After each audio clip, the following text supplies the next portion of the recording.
ನಮಸ್ಕಾರ. ಸತ್ಯ ಸರಸ್ವತಿ ಅಡುಗೆ ಮನೆಗೆ ಸ್ವಾಗತ. ನಾನು ಭಾರ್ಗವಿ. ಇವತ್ತು ಮೈಸೂರು ಪಾಕ್ ಮಾಡೋಣ ಅಂತ. ಅದಕ್ಕೇನೇನು ಬೇಕು ಅಂದರೆ ಕಡಲೆ ಹಿಟ್ಟು 1 ಕಪ್ಪು, 1 ಕಪ್ಪು ಕಲ್ಸಕ್ಕರೆ ತೊಗೊಂಡಿದ್ದೀನಿ, 2 ಕಪ್ಪು ತುಪ್ಪ ತೊಗೊಂಡಿದ್ದೀನಿ, ಸ್ವಲ್ಪ ನೀರು ತೊಗೊಂಡಿದ್ದೀನಿ. ಈಗ ಈ ಕಡಲೆ ಹಿಟ್ಟನ್ನ ಈ ಬಟ್ಲಿಗೆ ಹಾಕ್ಕೋತೀನಿ. ಹಾಕ್ಕೊಂಡು ಇದಕ್ಕೆ ಸ್ವಲ್ಪ ತುಪ್ಪ ಹಾಕಿಬಿಟ್ಟು ಗಂಟಿಲ್ದಿರೆ ಕಲಿಸ್ಕೊತೀನಿ. ನೋಡಿ, ಇದು ಗಂಟಿಲ್ದಿರೆ ಕಡಲೆ ಹಿಟ್ಟನ್ನ ತುಪ್ಪದಲ್ಲಿ ಕಲಿಸ್ಕೊಂಡಿದ್ದೀನಿ. ಈಗ ಈ ಕಲ್ಸಕ್ರೆನ ಒಂದು ದಪ್ಪ ಇರೋ ಬಾಣಲೆಗೆ ಹಾಕಿ ಸ್ವಲ್ಪ ನೀರು ಹಾಕಿ ಕರಗಿಸ್ಕೊತೀನಿ. ಈಗ ನೋಡಿ, ಸ್ಟವ್ ಆನ್ ಮಾಡಿಕೊಂಡೆ. ಸರಿ, ಇದು ಕಲ್ಸಕ್ರೆ ಹಾಕ್ತಾಯಿದ್ದೀನಿ. ಹಾಕಿಬಿಟ್ಟು ಒಂದು ಸ್ವಲ್ಪ ನೀರು ಹಾಕಿ ಅದನ್ನು ಕರಗಕ್ಕೆ ಬಿಡ್ತೀನಿ. ನೋಡಿ, ಇದು ಕಲ್ಸಕ್ರೆ ಕರಗಿದೆ.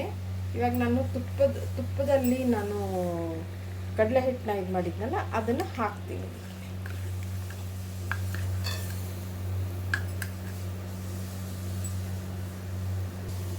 ನೋಡಿ, ಮೀಡಿಯಮ್ ಉರಿನಲ್ಲಿ ಚೆನ್ನಾಗಿ ಹಿಂಗೆ ಮಿಕ್ಸ್ ಮಾಡಬೇಕು. ಇಲ್ಲಿ ತುಪ್ಪ ಇಟ್ಕೊಂಡಿದ್ದೀನಲ್ಲ ಅದನ್ನು ಮಧ್ಯ ಹಾಕ್ತಾ ಹಿಂಗೆ ಮಿಕ್ಸ್ ಮಾಡಬೇಕು. ಇದೇನು ಇವಾಗ ಗಂಟಿಲ್ಲ, ಏನೂ ಇಲ್ಲ. ತುಪ್ಪದಲ್ಲಿ ನೀವು ಇದು ಮಾಡಿರೋದ್ರಿಂದ ಹೀಗೆ ಮಧ್ಯ ಹೀಗೆ ತುಪ್ಪ ಹಾಕ್ಕೊಂಡು ಮೀಡಿಯಮ್ ಉರಿನಲ್ಲೇ ಮಾಡ್ಕೊಂಡು ಬರಬೇಕು. ಒಂದು ಕಡಲೆ ಹಿಟ್ಟು ಫ್ರೆಶ್ ಇರಬೇಕು. ಹಳೆ ಕಡಲೆ ಹಿಟ್ಟಾದರೆ ನಿಮಗೆ ತುಪ್ಪ ಬೇರೆ ಆಗುತ್ತೆ ಮತ್ತು ಕಡಲೆ ಹಿಟ್ಟು ಬೇರೆ ಆಗುತ್ತೆ. ಚೆನ್ನಾಗಿ ಹೀಗೆ ಮಿಕ್ಸ್ ಮಾಡ್ಕೊಂಡು ಬರಬೇಕು.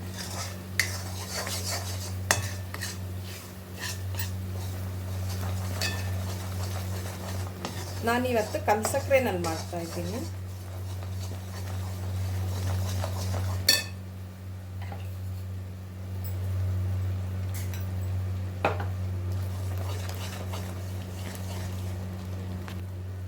ನೋಡಿ, ತುಪ್ಪ ಅಷ್ಟು 2 ಬಟ್ಲಿಟ್ಕೊಂಡಿದ್ನಲ್ಲ ಅಷ್ಟು ತುಪ್ಪ ಹಿಡಿತು.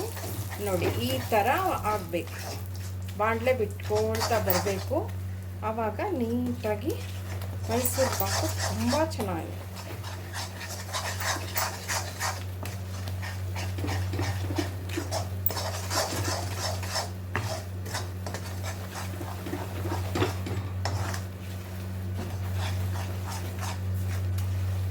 ಇವಾಗ ನೋಡಿ, ನೊರೆಯಾಗಿ ಈ ಥರ ಬಾಣಲೆ ಬಿಟ್ಕೊಂಡು ಬರ್ತಾ ಇದೆ.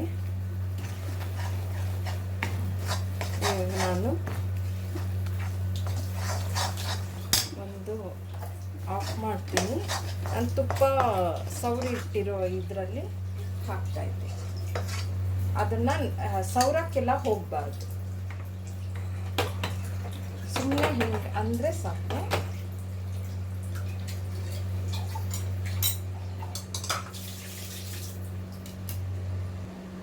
ನೋಡಿ, ಇವಾಗ ಇದು ನಾನೇನು ಮುಟ್ಟಕ್ಕೆ ಹೋಗಿಲ್ಲ. ನಾನು ಸಾಫ್ಟ್ ಮೈಸೂರು ಪಾಕ್ ಮಾಡ್ತಿದ್ದೀನಿ.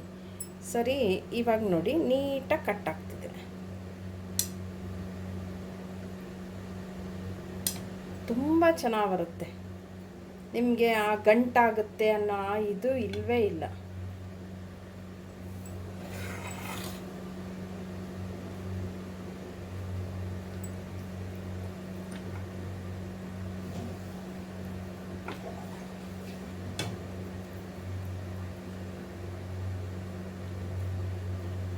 ಇವಾಗ ಇದು ಆರಕ್ಕೆ ಬಿಟ್ಬಿಡ್ಬೇಕು.